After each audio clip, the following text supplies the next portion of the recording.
Hey, and welcome to the Difference Maker Revolution podcast.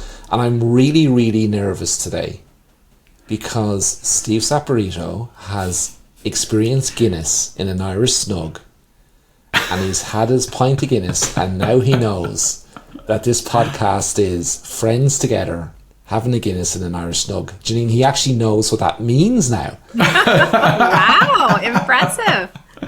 It was incredible, and the barman looked at me weird when I asked for a small one. I don't think they've ever served anyone a small Guinness, ever. No, they have their perfect little pint glasses for it. Yeah, they look at me and go, "You mean a half pint?" Anyway, it was great. I'm converted. I don't drink, but Guinness is so easy to drink. So, Janine and Steve, you've been really busy all week working on a new course that's coming from something we see all the time from photographers, right? That they seem to struggle with this idea that they feel they have to weed out their leads. Who wants to talk about that first? Well, why don't I clarify it a little bit first, and then Steve can jump on in. So, who's to say I'm going to jump on it? Oh, because you will. I know you will. You can't help yourself. Can't help myself. You're right. So this is why Alan said that editing our videos was pure entertainment for him. So what we find this all the time, and we see it in member posts. We see it in the questions that we get during mentor calls and during our weekly Q&As. And that's that photographers, and I'm going to guess this isn't just photographers. I'm going to guess this is probably business owners in general. But they get leads from the online marketing that they do, and they prejudge. And they prejudge who they're going to call, or even worse, they make those leads jump through extra hoops before they can actually contact them. And it's funny to me because I thought my entire generation saw Pretty Woman, and you know that you don't judge someone when they walk in your store on how much money they're going to spend. I mean, I thought we all learned that lesson in 1990. So it surprises me that people are still making that mistake in running their business and judging people before they have a chance to have a conversation. True. Very true. Can I jump now? Yes, you can jump now. Well, there's two. I suppose it depends on where you're at in your business. And I think that if you're in your business and you are fully booked, which is what you guys do for people, right? Or what we do for people now, if you are fully booked, then maybe you want people to jump through that extra hoop because you're so booked, you're so busy, and then you want to refine the leads. But I have a real issue with the concept of weeding out because I know that what you resist persists, and the more you look for weeding people out, the more you're looking for the wrong types of people. And so you begin to manifest what's wrong with every lead rather than looking for people to book, or looking for those leads that you really want to connect with and make a difference to. It seems like whatever you are focused on is what you get. And so if you are focused on looking for people that you want to make a difference to and people that you want to elevate, then there will be people in that mix. And we talked about this during some of the training where when I was running multiple studios, I had some managers we went to the same expo, we got leads pretty much from the same postcodes because we did a mix. We didn't allocate them by a postcode. And the managers that went to their teams and said, I want you to get through these leads, burnt through all the leads and pretty much got no bookings. But the managers that went to their teams and said, I need 3 bookings by 12 o'clock, they were booking people because they were looking for all of the reasons why people would book. And they were focused on booking people. And I caution people about looking at weeding people out because some of our best clients have been weeded out by certain team members. So, I've had the benefit of having multiple people on the phone, and it's amazing how God sends every single person who doesn't want to book to certain team members. Right? And then if you pick up those leads and give them to somebody else, God now manifests that person into somebody that wants to book. Amazing how that happens. The Lord amazing. Works in mysterious ways, doesn't he? and so it's about what you're looking for. It's about your energy. It's about how you approach that person. In fact, I went to a studio, and apparently all we had to work with, because we hadn't got the marketing in place, I was there for a week, they hadn't done any marketing, all we had to work with was dead leads. What's a dead lead exactly? Anyway, they were dead leads, and they were 1 to 2 years old. So in their minds, because they were generated a year or 2 years ago, they were dead. Add on top of that somebody had resentfully called each one of them, or attempted to call each one of them multiple times, that added to the weight of them being dead leads. But we hired somebody new, somebody excited, didn't tell them that they were dead leads, told them that here's a brand new fresh leads for you to work with, and we booked 20% of the leads. People were excited. I think in the end she worked out that they were a year old because they couldn't remember and what they'd been, what they'd how that entered. She had to explain that.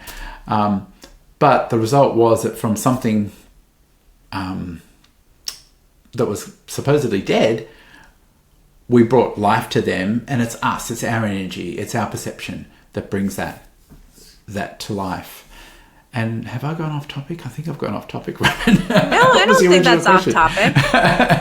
No, because it's how we perceive. It's how we perceive the leads as they're coming in. We tend to prejudge the hotness of them. So that kind of goes along with the deadness of them too. So yeah. It's just the opposite end of the spectrum. Are they hot? Are they dead? I think it's also our attitude. Are we building something, or are we destroying something? Are we weeding things out, or are we looking for the people we want to embrace into our business? Are we looking to qualify people out, or are we looking for ways that we can excite somebody so much that they just can't help themselves but want to book? It's really interesting to me because when we're talking about the hotness of a lead and people prejudging and people weeding out, one of the things I always, and this is, training my new call person, Betsy, is you don't know why someone answered the question the way they did. I mean, who knows? People have a preconceived notion of what a photography studio is in their mind, and they might think of what you want them to say, especially if you're doing some sort of register to win. They're going to put all of these comments in there that they think will help them win the session, right? Yeah. And so you have no idea until you actually get that person on the phone. If they only put one word like, I want memories, or yes, or, these short, you don't know if they were in car line waiting for their kids to be picked up from school and thought they had time to fill out the form. And then guess what? The car line starts moving and they have to click submit, or they're sitting at a traffic light, and we're not supposed to use our phones when we're driving, but people do it at traffic lights all the time. Don't lie. You do. And so it's one of those, you just don't know. You don't know why someone is filling out the form the way they are, or when they're filling it out, and if they're getting interrupted. And so by prejudging, you could be not calling somebody who really needs what we have to offer them. So you're almost doing a disservice to that person if you don't call them. Well, how many times have you had somebody fill a form in and you've called them, and what they've filled out on the form is nowhere in relation to what they really want out of a photographic experience when they're given the opportunity. And they're prejudging us Right. just as much as we're prejudging them. Yes. And so they're thinking, oh my God, look at this photo, look at that photo. I have to be this person in order to fit in. Yep. Or my family needs to look like this in order to be good enough to be photographed. And so they're trying to fit in as much as, and judging what they should look like, because a lot of photographers make it about how a photo looks, right? Or the look and their style, as opposed to what is the emotion that they're capturing for this person, and how is that helping them every day. Yeah, I mean, I can't tell you how many forums we've had where people apologize to us in the answer.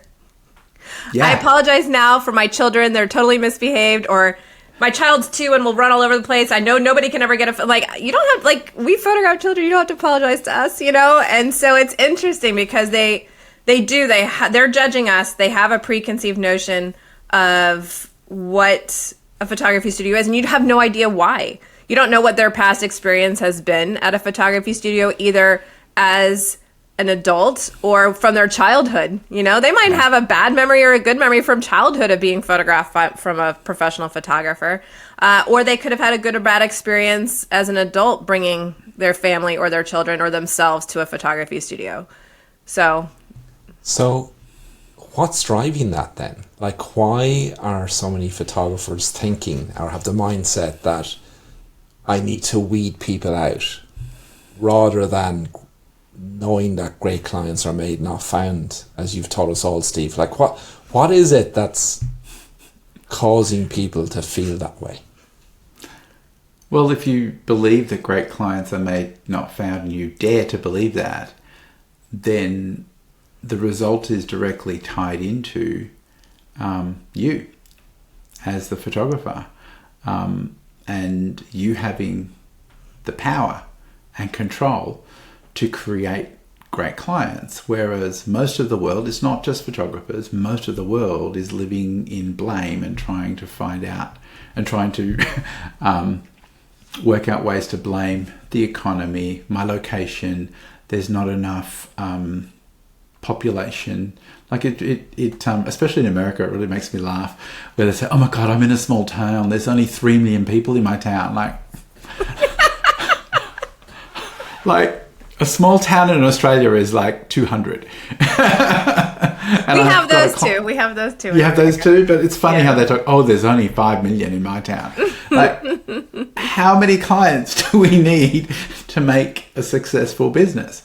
And so I think a lot of it is because we're so used to, I suppose, blame and trying to blame certain things, that we are making them jump through hoops because we feel as though there are people that aren't our clients, or they don't value me.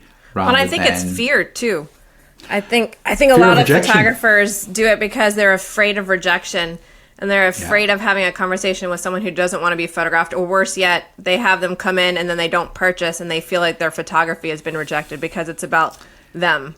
But Janine, how can you have a conversation with somebody who doesn't want to be photographed if they've filled out a form to be photographed? Exactly. How is that possible? But they fear it. And I've heard the phrase before, I don't want to kiss any frogs. I only want people to come into my studio who know they want to have a portrait and know that they want to spend X amount of dollars. And it's they don't want to, it's a fear, and they don't want to have to do the work to make, do you know what I'm saying? I find it very interesting that they want, it's almost like they want someone who's been to a Steve Saporito studio to then come to their studio so they can just have a client who's already been made and they don't have to do any work. Yeah, it's pretty much that. So, do you think that there's something in this around, the way I'm always doing the number calculations, right? And I'm always asking the why. Why is this? So do you think there's something in it that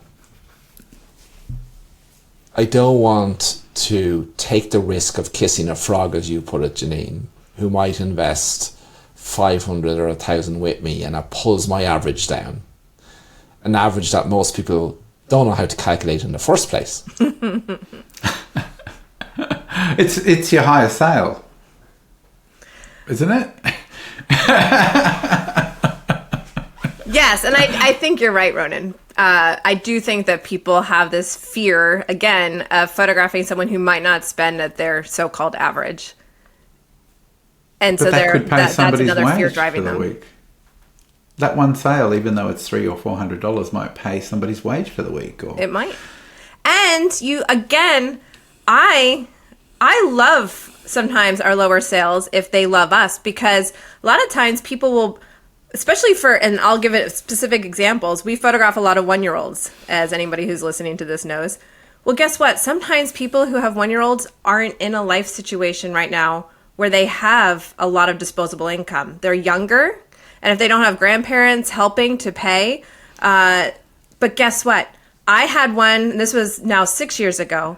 They were both in medical school when they had their first child. I didn't know this. I just knew that they were young. They didn't have a lot of money. They told me that on the phone. I don't have a lot of money. We don't have a lot of money to spend, but this is so important to us. Well, guess what? After medical school, and after they paid off their debts, they continued with us because we were willing to photograph, and we built a relationship with them.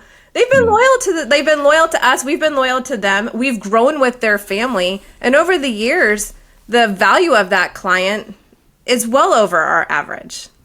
I have a great story around that. Totally unrelated to photography, but when I started selling first, right, my dad, I used to go out and I used to, they just want a business card, Dad, and he said, come here to me, son. He says, today's business card is tomorrow's 10,000 catalogue run. And I never forgot it. It's true. I love your dad stories. He was the perfect, he always had these great ways of getting through the idea of a sale. Very interesting to me. I love his 3-phone ring concept too. Answer that phone within 3 rings, Ronan. But no, it's true. I mean, you never know. Take care of the client. You meet their needs. You make a difference in their life now. You hear them. You understand them. You respect their family. The next time they need a portrait or want a portrait, or their family grows, their family changes, who they're going to call? Exactly. Ghostbusters. Snap. Darn it. I was too slow. Oh my goodness. I thought you were going to sing the theme song there, Janine.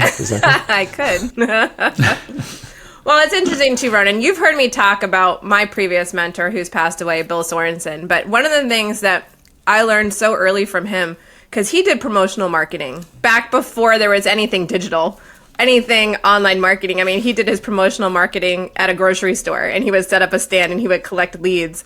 And he would do the complimentary session for your child, a 30-minute session. And he would always say, you have all these people who come in, you photograph all of them.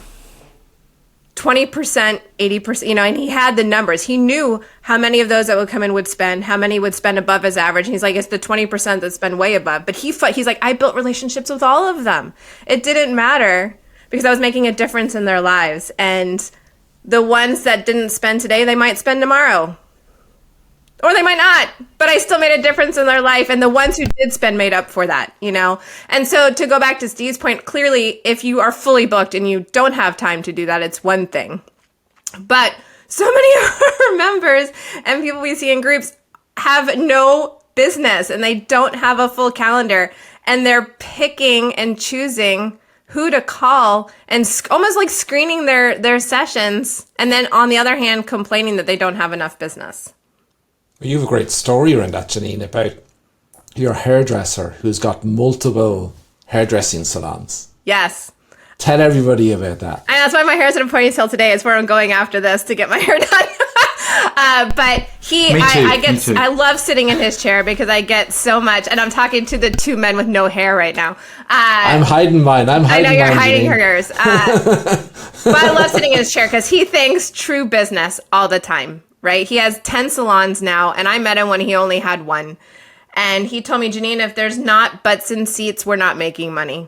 If there's not someone in this chair for getting their hair done, we're not making money. So you need butts and seats. You need people in front of your camera. If there's nobody in front of your camera, your studio's not making money.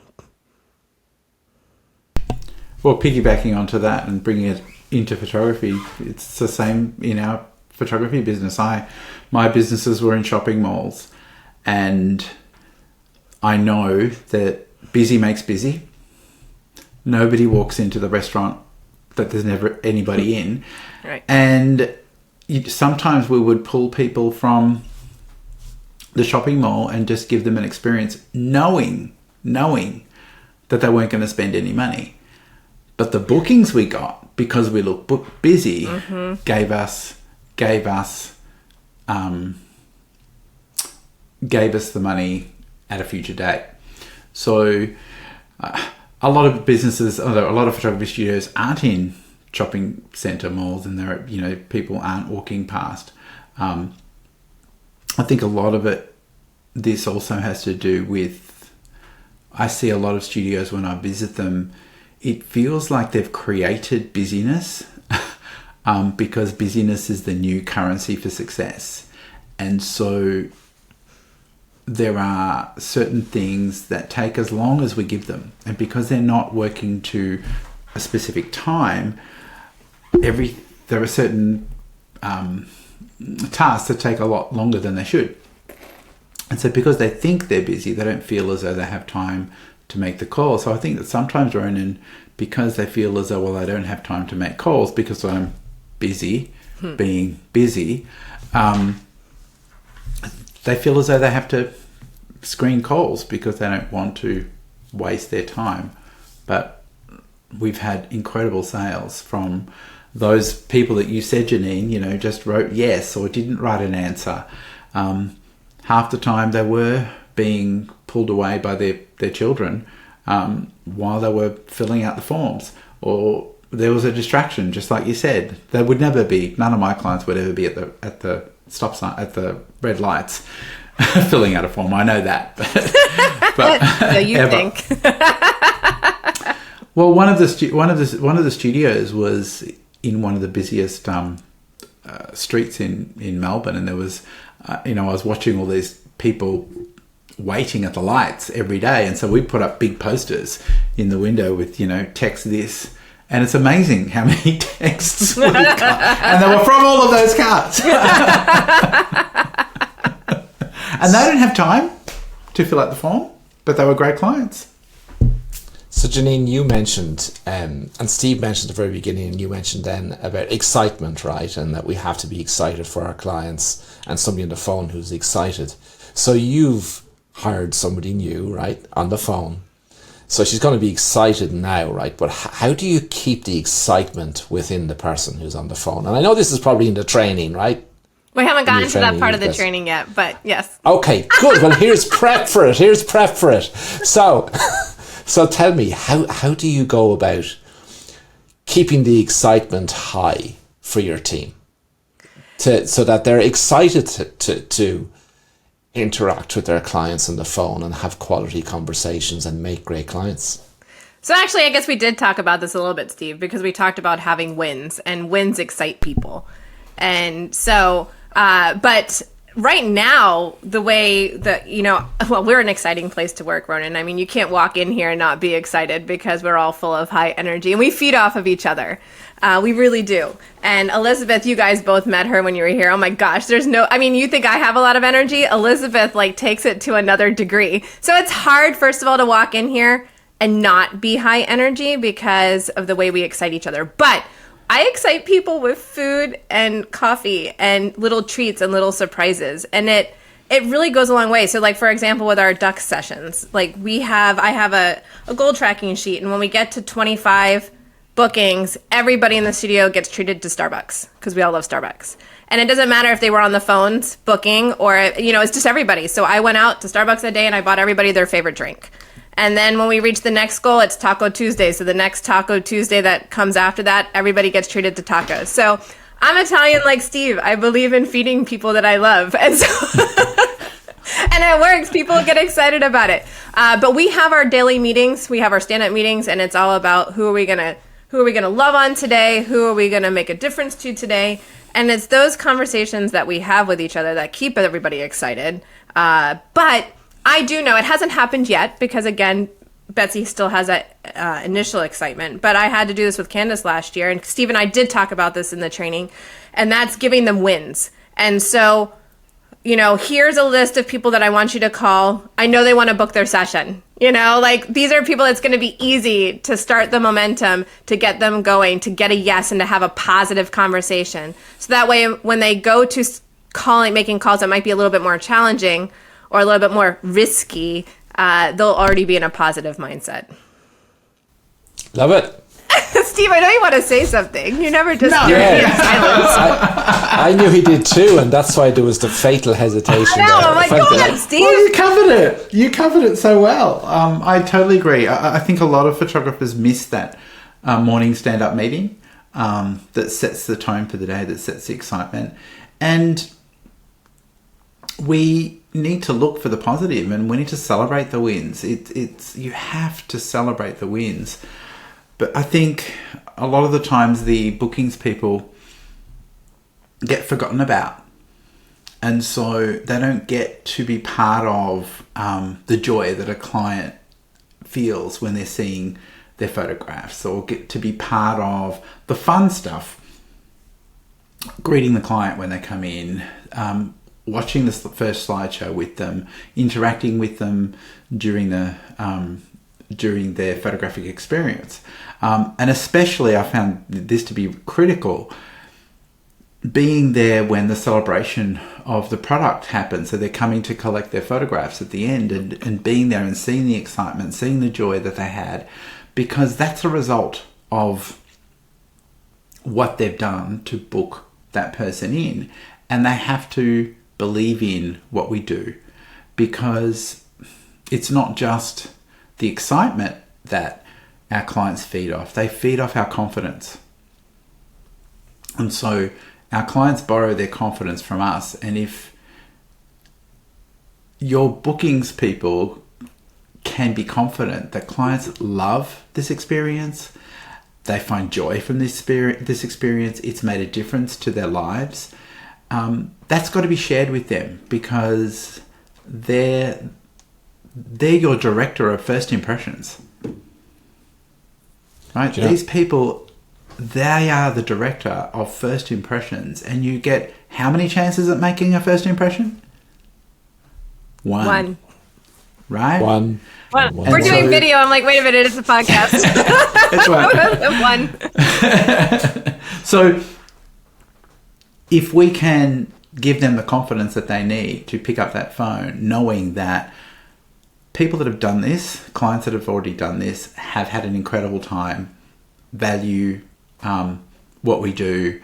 Those people that spent great money or good money with us love us for it, and there's no resentment, then we need to include them in all of those pickups and to build that confidence. So long term, you've got to bring these people into different parts of that experience. And when there is thank you letters from our clients, sharing that with your team and rewarding them, like you said, find out what people value. So when a lot of people say, well, how did you reward your team members? Well, I'd sit down and have conversations and find out what motivates them. And usually it's not money. Usually it's an experience, or it's something that they want to feel valued. So sometimes it's training, sometimes it's jewelry, sometimes it was balloon rides. And so setting targets and rewarding people with something that they appreciate, it's not a cost to the business because it keeps people motivated.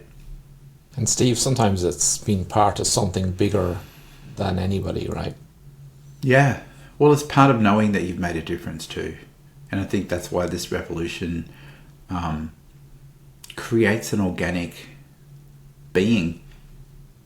Your business has its own heartbeat and it has its own life when we do this, and it helps the team know that they're contributing, and that's what keeps people motivated and people confident to be on the phone and be excited, because we genuinely do, as an industry, we genuinely can impact a family and impact the way somebody receives their partner, which changes the dynamics of their relationships.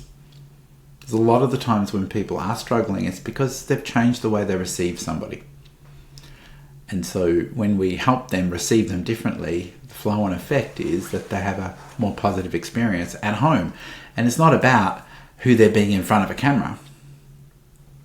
It's about having that impact before they come in for their photographic experience, before they come in for their photographic session. So that then sets you up for success because you've made an impact.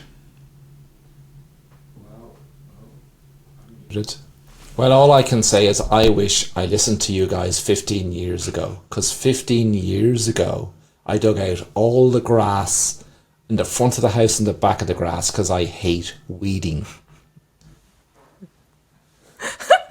I'm sorry. You just can't resist, can you? You cannot resist. I can't resist a bad dad joke. We can't finish on that. So I want to see the videos of you jumping through hoops is what I want to see. That would be fun. But in fairness, Steve, every time you've been here, you've got me out walking every morning. So yeah. So that could happen. I could jump through hoops at some stage. You're getting me out walking. What are you talking about? We're getting each other out walking then. Maybe that's it. It's the accountability, right? Which is important too. And that's a whole new podcast, I think. That's a whole new podcast. So, Janine, before we go, because we can't finish with the thought of me weeding a garden or jumping through hoops, what's your biggest takeaway for you in the training that you and Steve recorded this week? What's the one thing, Janine, that was the biggest takeaway for you? Well, that Steve and I, we record well together. I enjoyed it. It was a great morning. Yeah, I had a lot of fun. But no, it was interesting. Our conversation about interruption I thought was really good. And I'm excited for people to listen to that because it's something I hadn't really thought about before. Clearly, I have no issues interrupting the two of you. So, but it's the thought that interruption is something negative and people don't want to make phone calls because they're worried about interrupting someone's day, when in fact it's not a negative. And so many things that we have preconceived in our minds as negative concepts or negative thoughts really aren't negative at all when you flip the script and really think about the difference you're making in someone's life. And sometimes you have to interrupt their day because their day needs to be interrupted. And it's not a bad thing. So I really loved that module that we talked on because it's something I hadn't really thought about before until Steve and I were chatting about it. And to me, that could be a huge change in mindset for photographers. And it's one of the biggest excuses people have for not picking up the phone, or not excuses, resistance. Let's call it resistance. One of the biggest resistance that they have because they feel as though they don't want to interrupt people. When in actual fact, most people need to be interrupted because they're just going through the motions. And until somebody interrupts them, they don't think that there's anything more for them in their life.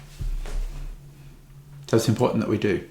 We're the interrupters. maybe that's what we should call it, right? It's the interrupters revolution. I'm only joking.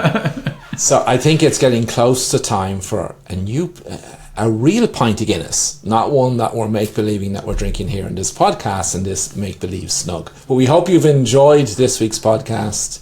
We will be back with you next week again. But don't forget, all you have to do is click on the link below that brings you to the differencemakerrevolution.com website where you can get started with amplifying the difference maker you are.